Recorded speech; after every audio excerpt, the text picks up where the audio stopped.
As you can see naman 'di ba na nandito ako ngayon sa Manginasal. Isa sa mga binalik-balikan namin aside sa Jollibee, so dito muna kami sa Mang Inasal. So lagi lang order namin is yung PM to na only rice at saka hindi only rice. Siyempre no, para tipid tipid hacks. So ang mister ko ang mag only rice and then ako naman ay hindi.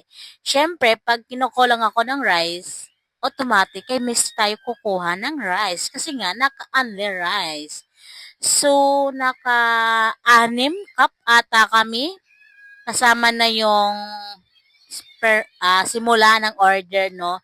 May rice na kasi yan kasama. So, bali, naka 4 cups kami na tawag doon sa nagbibigay lagi ng rice. Iwan ko ba kung bakit ang sarap dito kumain sa Manginasal, no? Kasi gusto ko yung sabaw nila, yung